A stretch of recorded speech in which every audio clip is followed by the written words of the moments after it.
নমস্কার বন্ধুরা, আপনাদের সকলকে সনাতন ধর্ম সাধনায় সুস্বাগতম। বন্ধুরা, আজকের যে বিষয় সেটি হচ্ছে যে অনেকেই আপনারা দেখেছেন যে স্ত্রী স্বামীর পা টিপে দিচ্ছেন। বন্ধুরা, এমনটি কি করা উচিত নাকি এটি অনুচিত? এমনটি যারা করেন, অর্থাৎ যে সমস্ত স্ত্রীরা স্বামীর পা টিপে দেন, তাদের কি হয়? অর্থাৎ এমন কাজ কি শুভ জিনিস নাকি অশুভ জিনিস? বন্ধুরা, আপনারা সব কিছুই জানতে পারবেন এই ভিডিও থেকে। কিন্তু তার আগে যদি আপনারা এই চ্যানেলে নতুন হয়ে থাকেন তবে অবশ্যই চ্যানেলটিকে সাবস্ক্রাইব করবেন এবং তার সাথে সাথে বেল আইকনটিকেও টিপে দেবেন, যাতে এই ধরনের ভিডিও প্রথম নোটিফিকেশান আপনারা পেতে পারেন।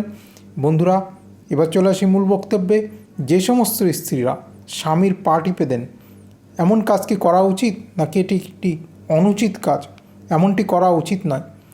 যারা এই ধরনের কাজ করে সেই সমস্ত স্ত্রীদের কি হয়, অথবা সেই সমস্ত স্বামীদেরই বা কী হয় যারা স্ত্রীকে দিয়ে পা টেপাচ্ছেন? বন্ধুরা, আপনারা অনেকেই হয়তো দেখেছেন যে ভগবান শ্রীবিষ্ণু তিনি শুয়ে আছেন শেষনাগের উপরে এবং মাতা লক্ষ্মী তিনি পা টিপে দিচ্ছেন ভগবান শ্রীবিষ্ণুর নিজে হাতে। বন্ধুরা, মেয়েদের হাতের তালুতে থাকে দেবগুরু বৃহস্পতি, আর ছেলেদের পায়ের তালুতে থাকে দৈত্যগুরু শুক্রাচার্য। বন্ধুরা, যখন এই দেবগুরু আর দৈত্যগুরুর মিলন ঘটে, অর্থাৎ কোনো স্ত্রী যদি স্বামীর পা টিপে দেন, তখন দেবগুরু আর দৈত্যগুরুর মিলন ঘটে। এই দুই গুরুর যখন মিলন ঘটে তখন সেখানে খুবই ভালো হয়। অর্থাৎ যারা এমন কাজ করেন তাদের সংসারে সুখে সমৃদ্ধিতে ভরে যায়, তাদের অর্থের আগমন ঘটে, তারা আর্থিক দিক দিয়ে সমৃদ্ধি লাভ করে। বন্ধুরা, এমন কাজ যদি কেউ করে থাকেন তাহলে সে খুবই ভালো কাজ করছেন।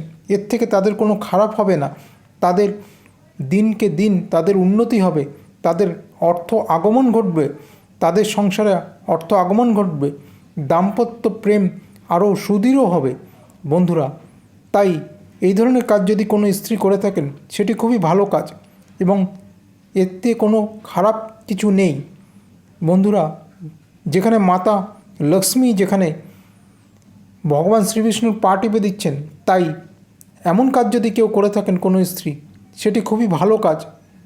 এতে কোনো খারাপ কিছু নেই।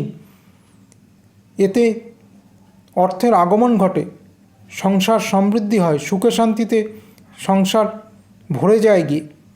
বন্ধুরা, আপনাদের যদি ভিডিওটি ভালো লাগে তবে অবশ্যই এই ভিডিওটিকে একটি লাইক করবেন এবং তার সাথে সাথে এই ধরনের ভিডিও আপনাদের বন্ধু বান্ধব আত্মীয় স্বজনের মধ্যে অবশ্যই শেয়ার করে দেবেন, যাতে সবাই এই ধরনের ভিডিও দেখে নলেজ গ্রহণ করতে পারে।